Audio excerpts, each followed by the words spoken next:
Bursa kehilangan banyak pelabur asing. Hari ini kita sama-sama lihat betul atau tidak fakta ini.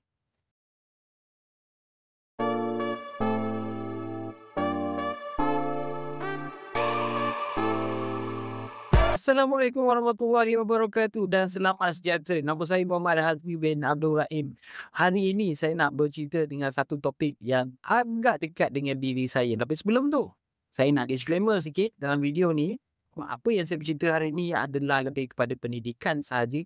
Purely on education. Kita tidak membincangkan tentang sebarang penjualan produk. Kita tidak mempromosikan apa-apa instrumen. Kita hanya bercerita tentang ekonomi negara kita dan bagaimanakah keadaan bursa Malaysia. Adakah bursa Malaysia ni memang ada masalah atau tidak? So kita akan bincangkan tentang topik tersebut daripada perspektif akademik. Pertama sekali, tuan-tuan dan puan-puan, seperti yang tuan-tuan dan puan-puan tahu, kita dalam Malaysia ni kita mengalami turun dan naik dalam bursa Malaysia. Turun dan naik ni normal. Tetapi recently, sejak daripada tahun 2018, kita mengalami satu fenomena baru ataupun satu situasi baru di mana kita mengalami pertukaran kerajaan secara total. Pertukaran kerajaan ni kita tak pernah berlaku lagi dalam sejarah negara kita selepas merdeka sehingga pada tahun 2018. Jadi pertukaran ni tadi menyebabkan banyak elemen-elemen baru dalam negara kita ni yang perlu kita pantau. Dan salah satu benda yang memang ramai orang pantau, memang ramai ahli politik pantau, dia tengok bursa Malaysia. Sebab apa bursa Malaysia? Kenapa ahli politik ni tengok bursa Malaysia?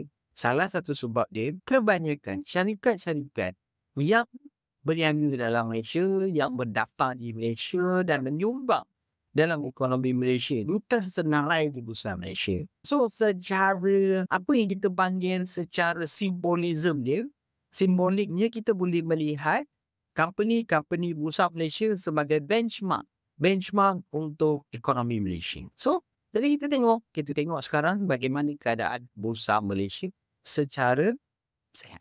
Baik.